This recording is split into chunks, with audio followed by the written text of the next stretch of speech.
Good afternoon and Jai Hind student. Welcome again. Today we discuss about the chapter 8 local government. Firstly, what is a local government? Local government है क्या? Local government is government at the village and district level.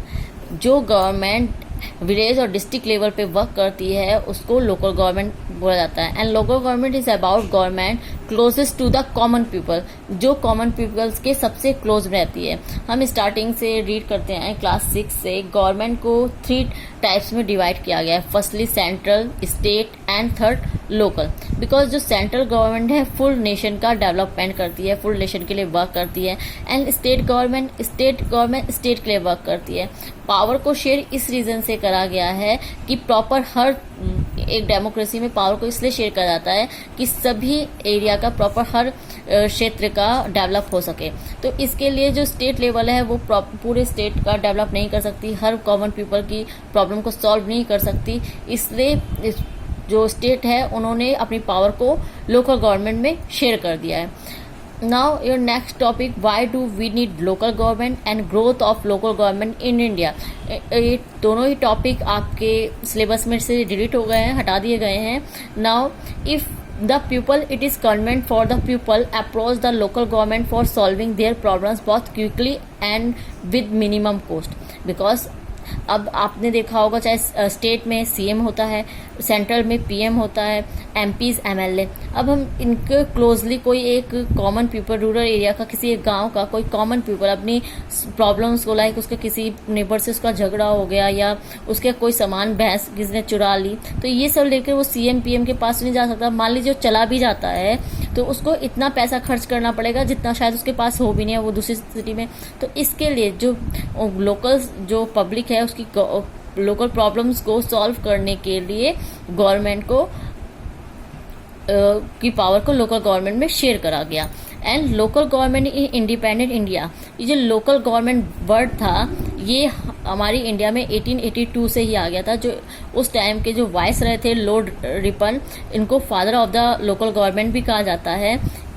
इन्होंने ही ये जो concept था इस time जो queen थी Britain की, उनके सामने रखा था कि जो इंडियन पब्लिक है उसको कहीं ना कहीं लोकल गवर्नमेंट देनी चाहिए जिससे उनकी जो प्रॉब्लम्स है उनको इजीली क्विकली सॉल्व करा जा सकते हैं. फिर इसके बाद जब गवर्नमेंट ऑफ इंडिया एक्ट 1919 आया तब भी विलेज पंचायत के लिए काफ़ी लोग यही थे कि विलेज पंचायत बनानी चाहिए. 1935 में भी विलेज पंचायत के लिए कहा गया कि विलेज पंचायत बनाई जानी चाहिए.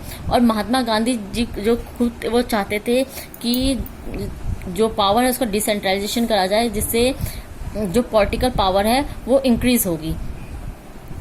Local government got a flip after the 73rd and 74th constitution amendment act. But 1947 जब हमारा इंडिया इंडिपेंडेंट हुआ उसके बाद 73rd और 74th अमेंडमेंट के बाद ही कुछ पावर लोकल गवर्नमेंट्स को प्रॉपरली मिली. बिकॉज जो जवाहरलाल नेहरू जी और अंबेडकर जी दोनों ही, because father of constitution Ambedkar ji और हमारे खुद पीएम दोनों ही लोकल गवर्नमेंट को पावर शेयर करने के अगेंस्ट नहीं चाहते थे कि उनको पावर दी जाए. रीज़न ये था कि उस टाइम में जो हमारी कंट्री थी वो रिलीजन बेस पे डिवाइड हुई थी और फिर से कहीं अगर लोकल गवर्नमेंट को पावर दे दी गई फिर से देश के टुकड़े ना हो जाए, इसके पीछे मेन रीज़न ये था. और अंबेडकर जी का मानना ये था कि जो रूरल एरियाज हैं, जो विलेज हैं, वहाँ सबसे ज़्यादा लोगों को कास्ट बेस पे डिस्क्रिमिनेट करा जाता है. अगर उनको पावर दे दी गई वो फिर से अपनी पावर का मिसयूज करके फिर से कास्टिज्म ना फैलाएं. And second, first in the line was community development programmes in 1952 which sought to promote people's participate in local development in a range of activities. 1952 में सीडीपी लाया गया, लोगों के प्रॉपरली डेवलप के लिए अमेंडमेंट किया गया. In this background a 3-tier Panchayati Raj system of local government was recommended for the rural areas. Some states like Gujarat, Maharashtra adopted the system of elected local bodies around 1960.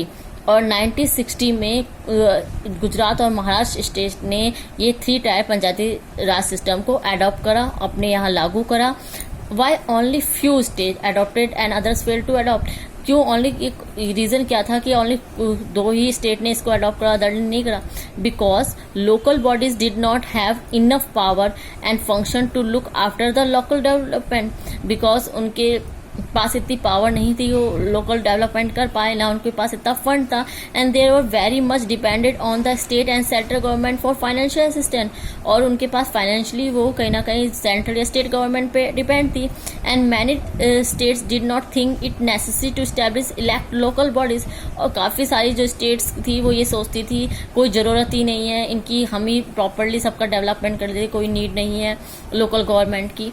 And third, local bodies were dissolved and the local government was handed over the government offices, and many states had done indirect election to most local bodies, और काफ़ी सारी जो state थी उन्होंने indirectly अपने ही जो officers उनको local bodies में क्या कहते हैं अपॉइंट कर दिया, उन्हें बना दिया, इनडायरेक्टली इलेक्शन कर दिया, मतलब बाय पब्लिक नहीं इलेक्शन हुए।